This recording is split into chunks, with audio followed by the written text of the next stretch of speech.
Hello and welcome back to the Sideline Eye podcast, where you're here for our preview show and we're looking forward to another action-packed weekend of sport.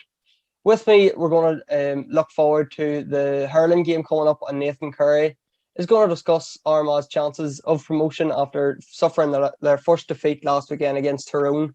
And as usual, this podcast is brought to you in association with McKeever's Teamwear, proud suppliers of all Armagh GA merchandise. And as always, the link to the McKeever's website where you can view all that merchandise is in the podcast description.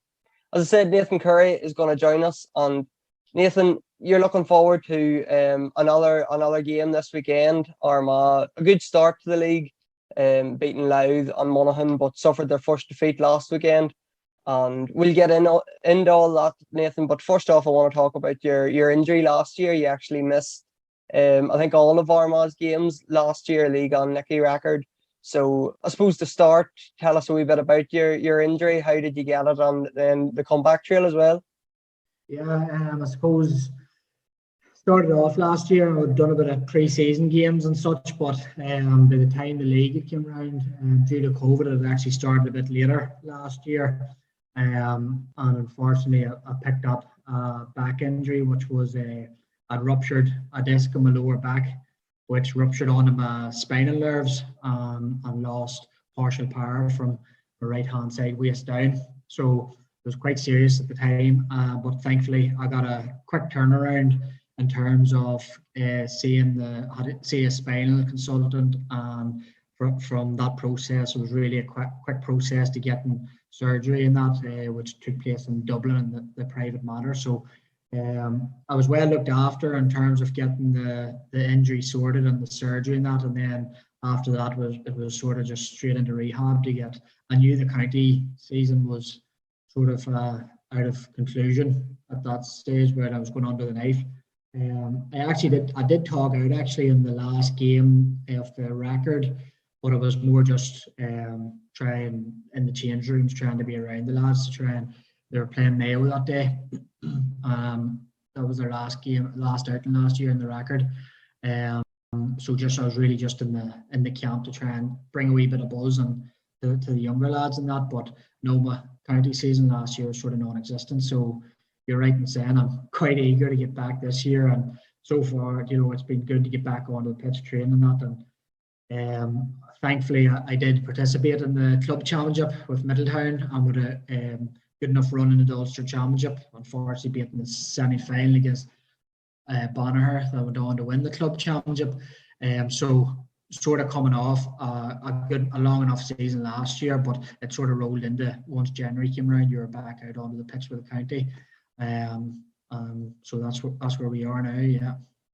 And just hogging out against Mayo, Nathan, I know you're saying that you're trying to be positive and that for the rest of the team and helping on the younger boys, but how difficult is it to be positive when you know that you're not going to be playing and when you should be, really? Yeah, well, it was a mixture of two things. It was to try and be involved. I was still going to my trains and that, and just sort of standing about and that. But it was even for my own mindset to get involved in a change room setting again, and just being around the team in general, and you get a wee bit of a buzz off that, even mentally. Whenever you're doing a long rehab, just getting togged out and getting a pair of boots on you again from coming off the likes of the back surgery, mentally it was a big thing and a step in the right direction. And I suppose I was just there to give if it was like a 1% or 2% increase that could have helped the players that day. Unfortunately, it didn't happen, but it was one that we could have won that day. Mayo sort of ran away with it towards the end, but it was quite a tightly contested matchup that day. But yeah, it was just good to be around that surroundings and in a team environment. I think in 2020 you were both club and county player of the year. You were the county captain, and Middletown had just won the championship again, done the back-to-back. So it must have been heartbreaking last year. You're coming off such a good season in 2020, such momentum built up, and then an injury just ruins your county season anyway.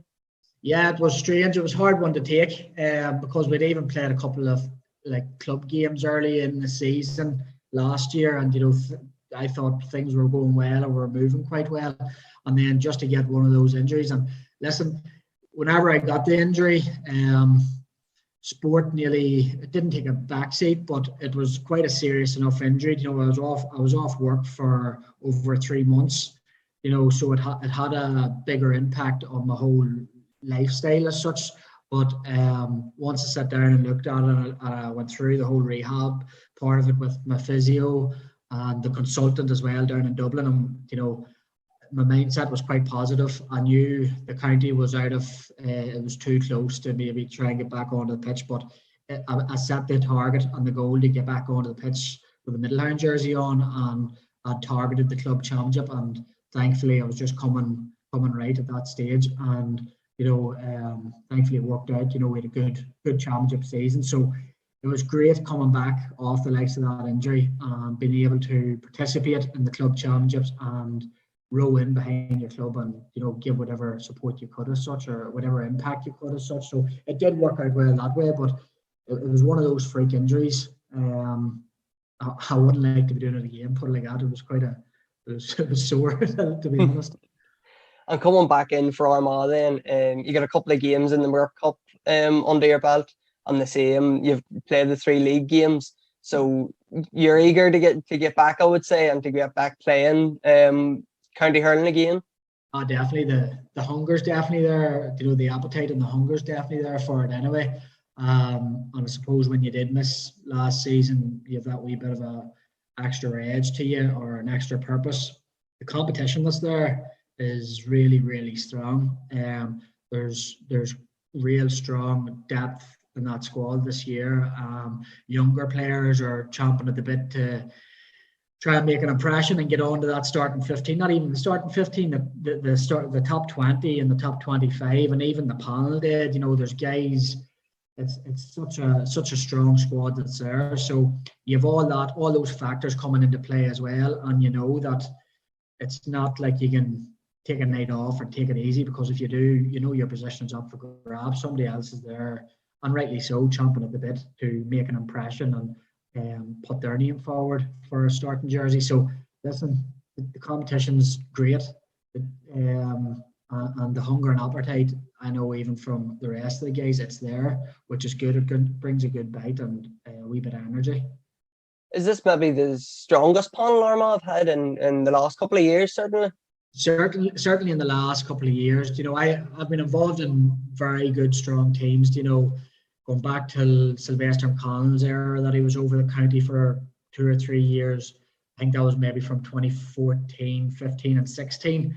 You know, that was a really strong squad of players. You had Cathal Carville, you had Declan Coulter, you had the 2 Carvins from Katie and that, you know, and I'd say that was quite strong. But even going back to when I first started with county around 2008, I think it was, I was coming out of minors, and you had the likes of Eugene McDonald from Katie, the McCormicks, Jared Enright, Brian Mallon from Middletown, Paddy Egg from Middletown. You'd quite a range of players there, and I thought that was quite a strong squad as well. And particularly when Mickey Johnson was a manager in around maybe 2010, 11 and 12, around that era, and he really brought a professionalism to the county. I'd say that was probably the start that I could see a real professional setup around that era. Paul Kelly was in the background around Mickey Johnson's time as well, and Paul Kelly done a lot of work, you know, liaising with the county board. And you know, I look back in those years and you realise how lucky you were to be in that team environment with such top class players and the setup and that. So like that's really good to look back on, and you try to bring all those things that you've learned from those years, you try and bring it into the setup that's there now. And even with the young lads coming through, you know, trying to set their mindset right. You know, maybe some of them lads coming out of minors and haven't really been in a professional setup. So you're just trying to bring as many things that you've learned throughout different teams and different generations as such. But to answer your question, yeah, it certainly is a strong squad that's there at the minute. You've got a nice balance. You've got youth and you've got experience as such, and it's just gelling it all together at this stage. And you had a good start to the league. You beat Louth by a point, I think it was, in the first round, and then beat Monaghan quite convincingly. So I suppose we'll start with the positive of beating them two teams, and then we'll come on to Tyrone next. Yeah, listen, it's sort of a strange one. Louth, we played them in the McGurk Cup, and we beat Louth quite comfortably in the McGurk Cup. They obviously went away and took quite a lot from that game. Paul McCormick's their manager. I've just mentioned him. He would have been a teammate of the past, along with Rory Convery and his coach. Rory Convery was a past Armagh coach as well. A lot of respect for Rory as well, what he brought to the Armagh setup a number of years ago. So, like, them two guys alone, they've obviously learned a lot from that first day out in January. And I thought that they'd set up quite well to counteract Armagh's maybe attacking strategies, and even particularly around puckouts and that. They got a lot of numbers behind the ball, and they were swamping that whole middle sector area. So while we won by a point, was it a disappointing result in a way? In my mindset, it probably was. I don't think we performed to our capability. There was large patterns of the game where it sort of bypassed us to a section. Now, you could put that down to that it was your first league game out, and the weather that day was quite terrible too. It was a game of two halves, nearly in a sense. But listen, we did show great character. We went 7 points down 2 minutes into the second half, and we actually went 5 points up. They scored a goal, and it was sort of nip and tuck there for a while, but we did show good character to see that game out and get 2 points on the board. From that, the Monaghan game, yeah, we did rack up a big score. There was probably still another gear in us, I felt. But I suppose, yeah, listen, it was a good result on the day. And then we had a 2 week gap then from the Monaghan game to the Tyrone game. And within that 2 week gap, we had a week's storm. The weather was horrendous. So getting out to train, that was affected. There's a lot of Callan Bridge was like a swimming pool at one stage. I've seen pictures of the water was 4 or 5 foot high. So did that affect our performance last Sunday? It might have had a factor in it. But did we underperform last Sunday? Absolutely. Sometimes you have to look at games and just hold your hands up and say we didn't perform as a team. There was parts of the game I thought Armagh was actually probably playing the best hurling, but it wasn't reflective on the scoreboard as such. And that's, the proof is in the pudding when you look at our score count and you looked at the amount of wides we hit. I think it was around 14 in the first half. I personally had 4 or 5 of them wide, which on another day you could have been slapping over quite easily. I think overall it was above 20 wides in the whole game. And listen, you do that in any game, whether it's a club game or a schools game, university game, whatever, you're going to be kicking yourself. You can't afford to do that. So when you compare that to Tyrone's scoring conversion, Tyrone missed very little. I would say their wide tally count in the whole game was less than 6, or in around 6, 7 or 8, whatever it may be. But their conversion rate was quite good, and I think they did get the rub of the green. Sometimes, Sean, we were coming back well in the first half, towards the end of the first half, and we missed a point, and in the same play they went down and scored a goal where one of our players maybe slipped or something, when they got in behind us, and that was just at the break at half time. So you could say it was a 4-point swing at that stage. And then their second goal in the second half, it was one of those things where a forward drifted in behind and pulled on the ball from 20 yards out when our keeper was approaching them, and it ended up in the net. And at that time, Armagh was putting on the pressure, so the goal, they definitely got the 2 goals at brilliant times for them. So credit to them. Look, they set up to counteract Armagh again, and it worked. They're working with quite a small panel. I've just mentioned the depth and strength in our squad, and I think Tyrone in the programme are around 20 players lined out, but they used their 20 players quite effectively, in my opinion. So listen, they have Monaghan and Louth to play, and I would be very surprised if they drop any points. So looks like they're going to be sitting in a league final. So that'll allow the second and the third place teams will play in a semi-final. So the one good thing about the league is you've games coming thick and fast, and we've a chance to sort of redeem ourselves on Sunday and really go at Roscommon. Sorry, Roscommon and Tyrone drew on their first day out. I don't know if you can really read much into that.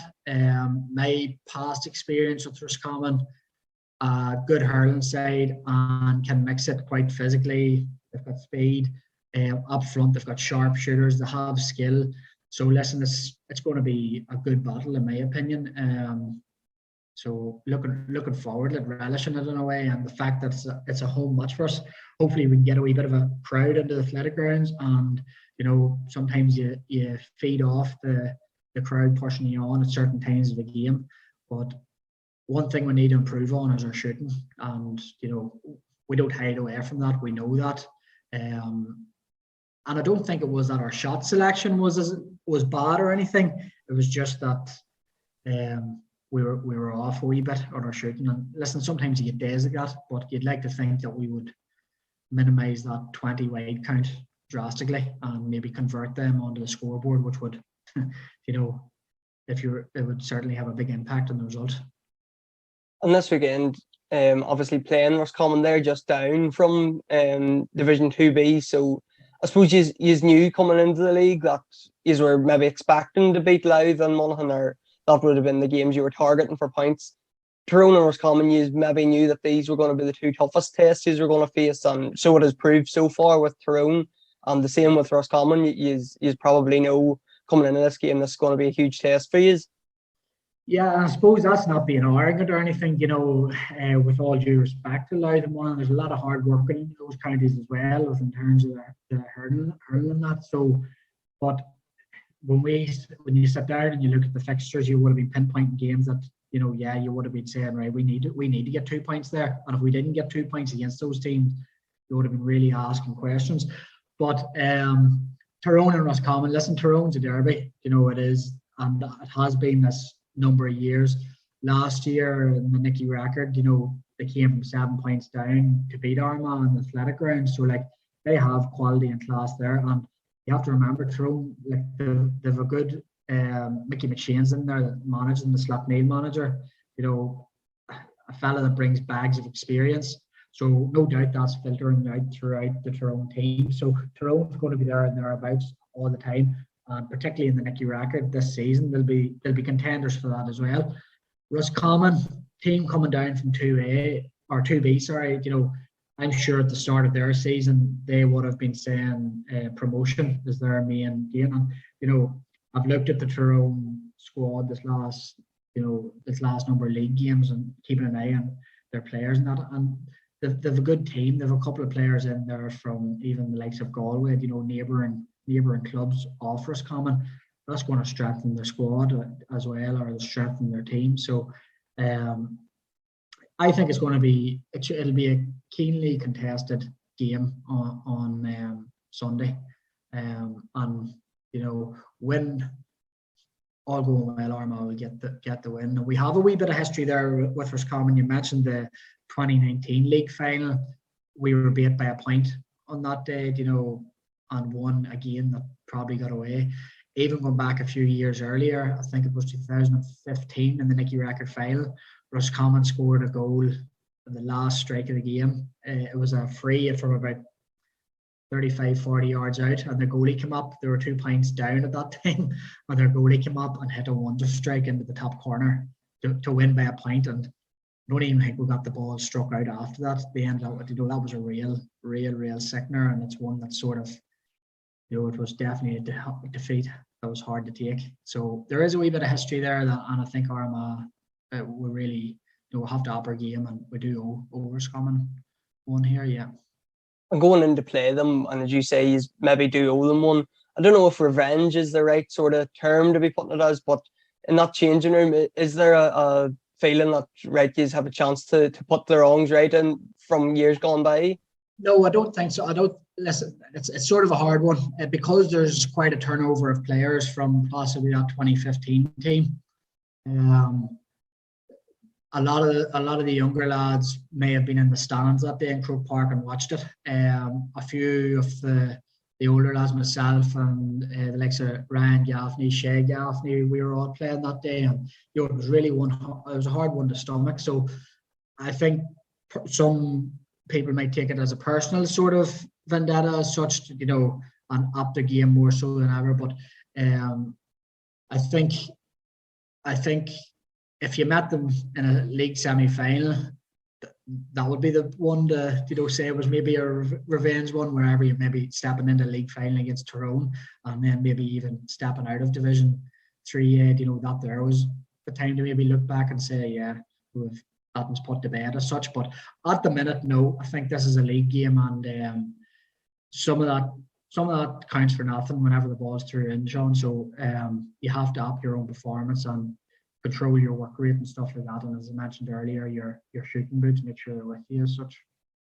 And just on Roscommon, I think looking at their results throughout the league, I think they've played Louth, Tyrone and Warwickshire, and they've yet to concede a goal, while Armagh have scored, I think, 7 in their first 3 games. So I suppose there's something's got to give this weekend. They must have a strong defence. I know your shooting boots aren't always there, but these do have a strong forward line as well. Yeah, well, I hope you're right in terms of something has to give in terms of listen, it's all in the day, and we have great forwards, and not just the starting 6. Like, there's another 6-10 on the sideline there that could equally come in and take any man's position and do just as good as the job. So we've got brilliant forwards, especially in that full forward line. Owen McGuinness, if you give him a quality ball and he's inside, he's gonna put it away.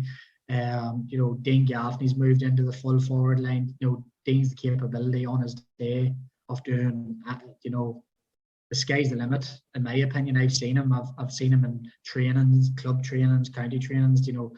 He's got the capabilities. So, Danny's been playing the other corner forward last year. Danny was the county player of the year. So like, there's skill in abundance. You have speed, skill. You've got catchers in that full forward line, and then you've men coming through in the half forward line as well, and even the likes of Paddy or Owen in midfield.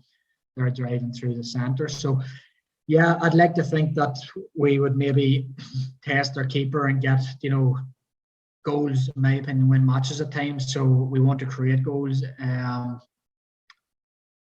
So it'd certainly be a target of ours for the weekend. But I hope you're right in terms of we can break that defensive record of theirs. And Nathan, I'll let you go after this. Just looking at the league table, you are a point behind both Tyrone and Roscommon, who drew, so they're both on 5 points, you are on 4. As you say, the top goes into a league final, while the other two will play in a league semi-final. I assume promotion is still very much the goal here for Armagh. Although despite losing last weekend, there's a good chance at 7 days to bounce back and still you're on for promotion. Yeah, listen, it's maybe a roundabout way of going to do it. Tyrone, at this stage, as I said earlier, I can't see them dropping points in their last 2 games. So I believe Tyrone's going to be in a league final. They'll maybe have an extra week's rest or something like that leading into that. Sometimes that can be a benefit, and sometimes it can't be a benefit. Sometimes all going well, it could well be Armagh Roscommon semi-final, and that could be, you could see that as preparation for a league final in a way. So while Tyrone's getting a week's rest, we're getting maybe an extra 70 minutes. If that was the scenario, of course you'd have to go out and beat Roscommon in a semi-final. But I think the winners of that game, be it Roscommon or Armagh, if it was in that scenario, would be on a great foothold going into the league final. Coming off a win against a competitive team. I think that would stand well to whatever team is going into the league final. So to answer your question, promotion is still very much at the front of our mindset, and I think for this Armagh team squad and for the generation of players that's coming, into that setup now, they have to move on. We have to get up into Division 2B and start competing at that higher level, and even aim to be getting into further afield, even into Division 2A. It's not nonsense talk. It's not out of reach of these players, but it's getting a wee bit of confidence. It's taking it step by step. But I think what these lads need is a wee bit of success, and success breeds success in a way. So I'm looking forward to it. I'm looking forward to the challenge, and I know the rest of the guys are looking forward to the challenge. But promotion is still key at the minute. So that game is Armagh Roscommon in the Athletic Grounds at 2 o'clock on Sunday. The ladies are also in action on Sunday. They're taking on Monaghan in Clonus at 2 o'clock. And on Saturday, we have the Camogues. They're travelling to Carlow for a game at 2 o'clock. The Miners are at home in the Athletic Grounds against Antrim at 1 o'clock. And Cavan hosts the under-20s. And that game is away at also, I think it's 12 o'clock. So I'll just double check that. Make sure to follow us for all our previews, interviews, podcasts coming up on Match Reports, of course, on all the action from this weekend as well. Nathan, all the best on Sunday, and hopefully Armagh can get back on track and get a win. Thanks very much, Sean.